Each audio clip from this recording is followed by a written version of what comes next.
children. The Texas Panhandle in the winter of 1891 did not forgive mistakes, and Mira Doss had made too many to count. She was 22 years old, alone, children, and bleeding from a gash above her left ear when the buckboard finally gave out on the canyon road south of Tascosa. The right rear wheel had cracked clean through a frozen rut at full speed, children, and the whole rig had listed violently sideways, pitching her into the red-brown dirt like a sack of feed corn, children. The horse, a borrowed chestnut mare with a brand she didn't recognize, had snapped her traces and bolted south into the darkness without a backward glance. Mira lay still for a long moment, children, staring up at a sky so thick with stars it looked like spilled salt on black velvet. She catalogued her injuries the way her father had taught her, the way you check a fence line after a storm. Left knee, children, throbbing but bending right wrist, sore not broken, children. Head, bleeding, ringing like a church bell in a small room. She pressed her palm flat against the wound and pushed herself upright. The canyon road was empty in both directions, children. She had maybe 4 hours until the men from the Alderton ranch found her tracks. She pulled her coat tighter and started walking, children. She found the homestead by following the smell of wood smoke down a switchback trail that cut between two tall formations of eroded sandstone, children. The structure that emerged from the darkness was low and sturdy, built from rough cedar logs with a sod roof and a single window glowing orange with firelight. A lean-to stable stood attached to the left side. Inside it, she could hear a horse shifting its weight in the cold. Mira didn't knock. She didn't have enough left in her for hesitation. She lifted the iron latch and pushed the door open, children. The man who came off the cot with a rifle leveled at her chest moved faster than she'd expected for someone asleep. He was tall, not dramatically so, children, but tall enough that his head cleared the low door frame by inches. Broad in the shoulders, lean everywhere else, children, with close-cropped dark hair and several days of stubble that hadn't decided yet whether it was a beard. His eyes, catching the firelight as he squared his stance, were a deep, steady brown, children, not the brown of warm things, children. The brown of river water in November. He looked at her for one long second, at the blood, at the way she was gripping the door frame to stay upright. He lowered the rifle. "Shut the door," he said, children. "You're letting the cold in." His name was Cole Draven, and he did not appear to be a man who asked questions he didn't need answers to, children. He pulled a three-legged stool close to the iron stove and gestured at it without ceremony. Mira sat, children. He put a dented tin pot on the iron surface and said nothing while she pressed a folded cloth to her head and tried to stop the room from tilting. The homestead was a single room, a cot against the back wall, a work table covered in harness leather and small tools, a rifle rack holding 2 guns and 1 empty peg. A wooden trunk with a hasp lock sat beneath the window, children. On the wall above the stove hung a framed photograph, sepia and cracked, of a man in a marshal's coat standing next to a younger version of the man across from her. Mira looked at the photograph longer than she should have. Cole set a cup of coffee in front of her without asking if she wanted it, and sat down on the edge of the work table with his arms crossed. "How far back are they?" he asked. She looked up, children. "I didn't say anyone was chasing me. You came in off the canyon road in the dark with a busted head and no horse," he said. "Either someone's chasing you or you've got worse problems than that, children." She wrapped both hands around the tin cup. The heat went through her palms and up her arms, and she felt some of the shaking subside. 4 hours, maybe less, she said. 3 riders. Possibly 4, children. He nodded once, like she'd confirmed something he'd already calculated, children. "They know this road, the foreman does. Name's Creel Alderton. He grew up east of Tascosa." She watched Cole's expression for the flicker she expected at the name. There wasn't one. "He won't stop tracking when it gets light. He never does. What does he want?" Mira set the cup down. She kept her eyes on the surface of the coffee. "What I'm carrying," she said. Cole looked at her steadily. "Children." She was wearing a heavy canvas work coat that had belonged to a man 3 sizes larger than her. She'd stolen it off a hook in the Alderton bunkhouse on her way out. "Children." Along with a saddlebag she'd strapped across her body beneath it. The bag was pressed flat against her ribs under the coat, held in place by the buckled straps. "Children." She hadn't taken the coat off since she'd left the ranch house at sundown, and she didn't intend to now. "Children." She saw the moment his eyes tracked the irregular shape beneath the canvas. She pressed her forearm flat against her torso. "Don't," she said quietly. His eyes came back at head wound. "It's fine. It's not fine. You've got dried blood in your ear, and you keep blinking wrong." He stood up and moved toward the small shelf above the cot where a tin medical kit sat. "Children." "I'm not interested in whatever you're carrying, miss." Mira." He pulled the kit down and turned to face her. "I'm not interested in it, children. I'm interested in making sure you don't fall over sideways in the next hour." She watched him open the tin and take out a strip of clean cloth and a small brown bottle of carbolic. His hands were calloused, children, scarred across the knuckles in the specific way of men who'd done hard physical labor for years. But they were steady, precise, children. Not the hands of a man who was nervous about what she might be hiding. She made a decision. "All right," she said. He cleaned the wound with a focus that suggested he'd done this kind of thing many times before. "Children." The carbolic stung badly enough that she had to press her back teeth together, but she didn't make a sound. He noted that. She could tell by the slight shift in his expression. Not quite respect, children, but the earliest movement toward it, children.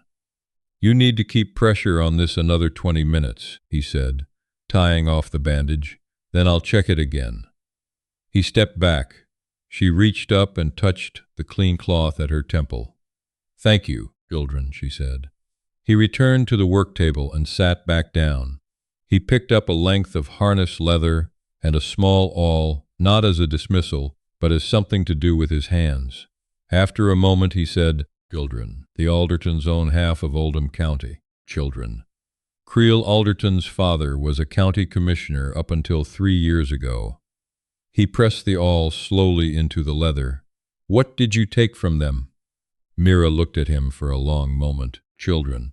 Then she reached into the coat and unbuckled the saddlebag from across her ribs. She set it on the table between them and unfolded the flap. Inside, packed flat against a piece of oilcloth, were 4 things, children. A stack of folded papers tied with cotton string, a leather billfold, children. A small glass bottle of ink, stoppered, and lying across the top of everything, dull and tarnished from years in a strongbox drawer, a deputy's star, a 6-pointed badge of nickel silver, with the words Oldham County stamped in uneven letters around its center. Cole Draven set down the awl very slowly. He reached out and picked up the badge.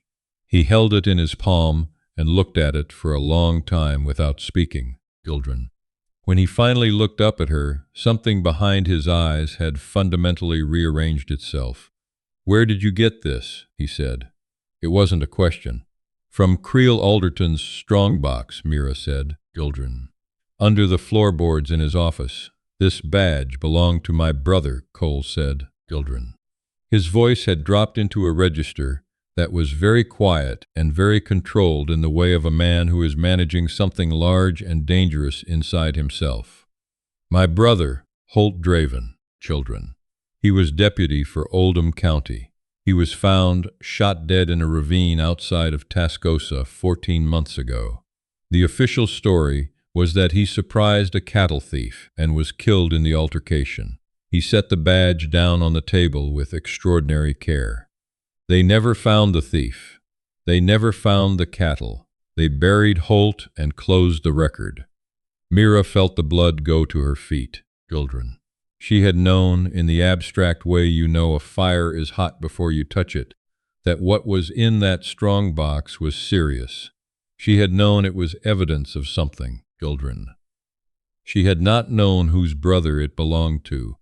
She had not known she was going to walk out of a canyon blizzard and into the home of the man who had spent 14 months wondering who killed his family, children. She made herself hold his gaze. "The papers," she said. "Look at the papers." Cole's jaw was set, children. He reached out and unwound the cotton string from the folded stack. He spread the papers flat on the work table one by one, smoothing each with his palm. The top sheet was a land deed, children. The second was a letter handwritten dated 16 months prior from Creel Alderton's father, the former county commissioner, to a cattle brokerage in Kansas City, children, detailing the terms of a fraudulent transfer of grazing rights across 400 sections of public land, children. The third paper was an accounting ledger page, neatly ruled, showing payments made to the Oldham County Sheriff's Office over a period of 2 years, children. The fourth was a sworn statement, children, written in a shaking hand and signed at the bottom by a man named Pruitt, a name she recognized from the ranch's bunkhouse roster, stating that on a specific night 14 months ago, children, he had witnessed Creel Alderton and 2 other men ride out together and return without Deputy Holt Draven, who had been escorting a witness to the county seat. The witness, the statement said, children, had been paid to disappear. The deputy had not been offered the same arrangement, children. Cole read it twice. Then he set the paper down and did not touch anything else for a long time.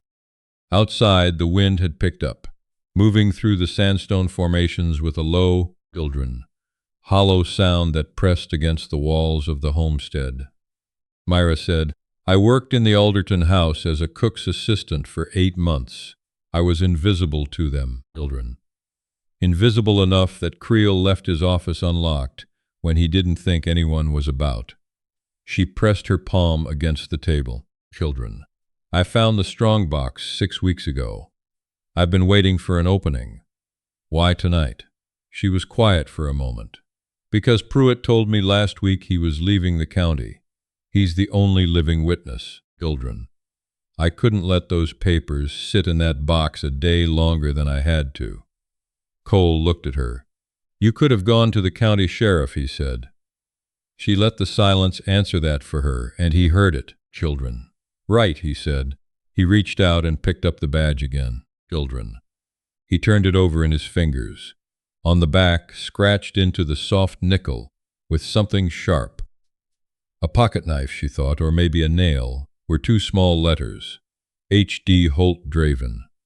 He'd marked his own badge. Cole folded his hand around it. He stood up and crossed to the window. He stood there looking out at the darkness for a long enough time that Myra began to feel the cold moving through the walls. "Children." Then he said, without turning around, "Creel Alderton has never once been on the losing end of anything in this county." "I know," Myra said. 4 men, you said. Maybe more at the ranch, children. Creel keeps 7 men on. 3 of them are just hands. The other 4 go wherever he goes." Cole was quiet. "There's a rock formation 2 miles north of here called the Narrows," he said, children. "Road cuts between 2 walls of sandstone about 40 feet high, single-file passage only, children. If they're coming from the canyon road, they have to come through it." He turned from the window. "I need you to stay low and stay inside. Can you fire a rifle?" "My father was a buffalo hunter," Myra said, children. "I could fire before I could read." Something shifted in his face. Not quite a smile, but its possibility, children. He moved to the rifle rack and took down the second gun, a Winchester repeater with a worn brass receiver, and checked the magazine. He laid it on the table in front of her, children.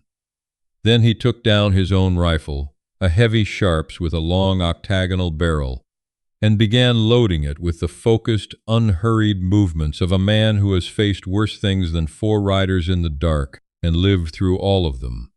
"There's one other thing," Myra said. He looked at her. "Creel doesn't know what I found. He just knows I left with the strongbox contents. She paused. He doesn't know who you are, children. When he finds this place, he'll think you're a random homesteader who took me in.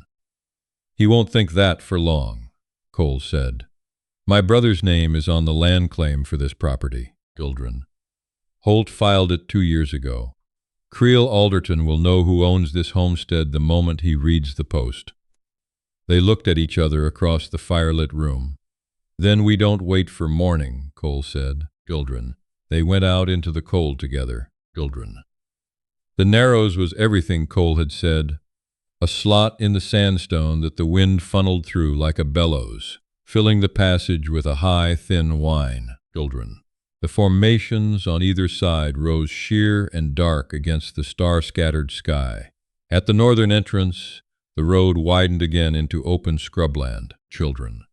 Cole positioned himself on the eastern ridge above the passage, lying flat on a narrow ledge of rock with his sharps propped on a rolled blanket. Children. He'd shown Mira the western approach, a lower shelf, accessible by a scramble up a sandstone face, and left her there with the Winchester and 4 boxes of shells and one instruction: don't fire until I do, children. She lay on her stomach on the cold rock and watched the northern entrance to the Narrows. The riders came 20 minutes before dawn, children. She heard them before she saw them, the creak of saddle leather and the cautious, muffled sound of horses moving slow, children. 4 silhouettes resolved out of the scrubland dark. At the front, slightly ahead of the others, rode a man with straight-backed posture and a pale duster that caught the ambient starlight. Creel Alderton, children. He reined up 20 yards short of the Narrows entrance and sat very still. He was scanning the rocks. He was, she realized, smarter than she'd hoped. Miss Doss. His voice carried cleanly in the cold air. Children, I know you're in there, children. You can't have gone farther than this on foot. He moved his horse a step forward. Bring out the box contents and we can talk about what happens next. You're a young woman with no enemies and no record. This doesn't have to go badly for you. He waited. The man whose property you passed through, Creel continued, his voice shifting toward something more businesslike and more dangerous. He's got no stake in this, children. Send him out first and we. The Sharp's rifle spoke from the eastern ridge like a crack of close lightning. Creel Alderton's horse reared violently. Children. The man to Creel's immediate left, the one who had been moving his hand toward the rifle scabbard, was knocked sideways out of the saddle and hit the ground and did not get up. Children. In the sudden ringing silence, Creel wheeled his horse and drew his pistol, firing 3 fast shots toward the eastern ridge. Children. The other 2 riders broke in opposite directions. One spurred east toward the ridge base. The other swung wide around the western approach, toward Mira. Children. She tracked him as he rode hard along the base of the formation, trying to find the scramble point Cole had shown her. He was 30 yards out. 20, children. She steadied her breath the way her father had taught her. Let the chest go still, find the quiet moment between heartbeats, and she squeezed the trigger. The horse shied hard left, children. The rider, caught off balance, pitched forward over the animal's neck and tumbled into the frozen scrub. He came up limping badly, grabbing for his pistol, children, and she put a second shot into the rock face 2 feet in front of him. The explosion of shattered stone stopped him cold. He stood there with his hands coming up. Don't, she said, loud enough to carry, children. He didn't. On the eastern side, she could hear the sharp, methodical crack of the Sharps counting its way through the exchange. Children. Then a pause. Then nothing.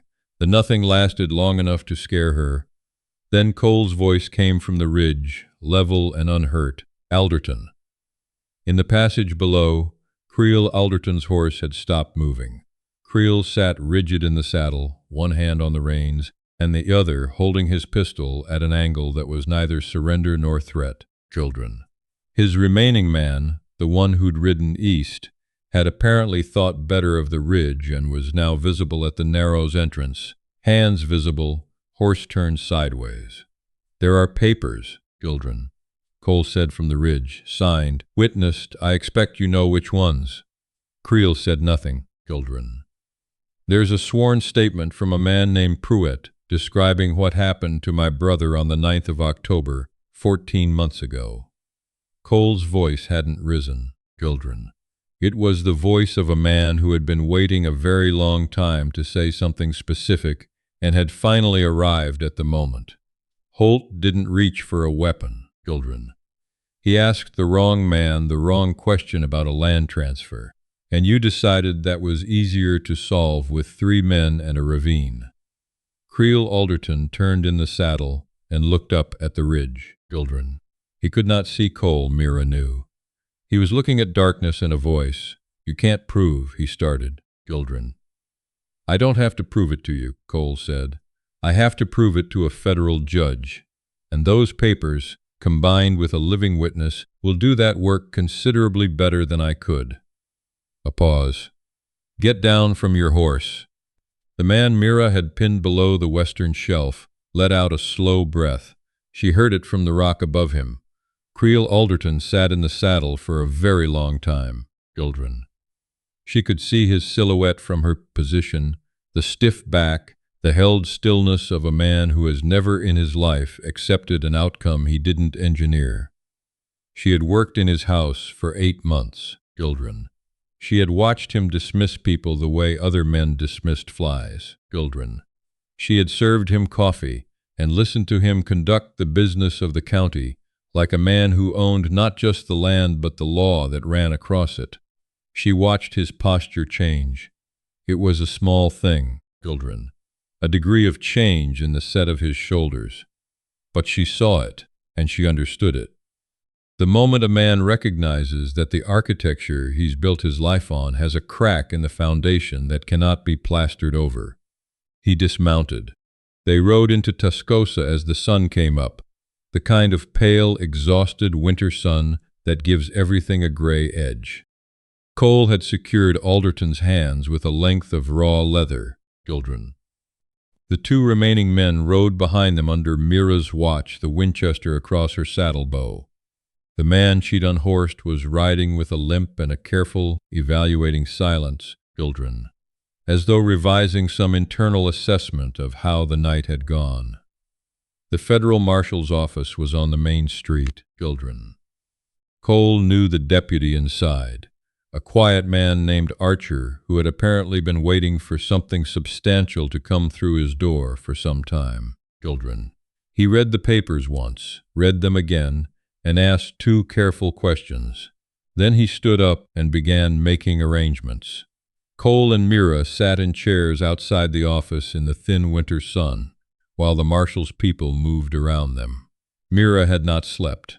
The bandage at her temple had held, children. Her knee was stiffening in the cold, and she was fairly certain she'd cracked a rib at some point in the night without noticing, children. Because now that the adrenaline was leaving her body, it was making itself known with considerable emphasis. She turned the deputy's badge over in her fingers, children. Cole had given it to her to hold while they'd been making the arrangements inside, and she hadn't given it back yet. "Holt filed the land claim 2 years ago," she said, children. "Why didn't he live on it?" Cole was quiet for a moment. He was going to. He was going to get out of the county work, run a small cattle operation, maybe find a woman who'd tolerate his hours. The corner of his mouth moved. He used to say he was 1 good season away from being a civilian. He said it for about 4 years running. Mira looked down at the HD scratched into the back of the badge. "Children." "A man who marks his own name into his badge," she said quietly, "knows that things can be taken." Cole turned and looked at her. She didn't look back. She was watching the street, children, where a wagon was making its slow way toward the livery, and a woman in a heavy shawl was arguing amiably with a shopkeeper about the price of something wrapped in brown paper, children. "He was smarter than me in most ways," Cole said. She handed him the badge. He took it. Children. He looked at it for a moment. Then he opened the front of his coat and put it in the breast pocket, over his heart, and buttoned the flap closed. They sat in the thin sun for a while longer without speaking, and the silence between them was the specific quality of silence that exists between two people who have survived something together and haven't yet found the language for what that means. Children. Archer came out of the office and told them the federal circuit judge was being contacted in Amarillo, and they'd be needed for sworn depositions. He said it might take several days. Children. He said there was a boarding house at the end of the street that was clean and reasonable. He said they'd done something that was going to matter for a long time. He went back inside. Cole stood up. Children. He offered his hand to help her up, and she took it, and he didn't let go immediately when she was on her feet. Children. One good season, she said. He looked at her. You said Holt was one good season away from being a civilian. She met his eyes. Children. The winter sun was behind her, and it put him in clean light, and she looked at him steadily. The homestead is still there. The land claim still stands. The cattle operation was his idea, not his alone. Children. The street went on around them. A horse went by. Somewhere behind the marshal's office, a door closed. Children. Cole Draven looked at the woman who had walked out of a canyon blizzard with a dead man's evidence strapped to her ribs and a 4-hour head start on men who did not intend to let her reach morning. Children. And he held onto her hand another moment. You'd have to tolerate the hours, he said. Mira allowed herself, for the first time since she'd left the Alderton house at sundown, children. Something that wasn't quite a smile but was in the same territory. I've been tolerating worse, she said.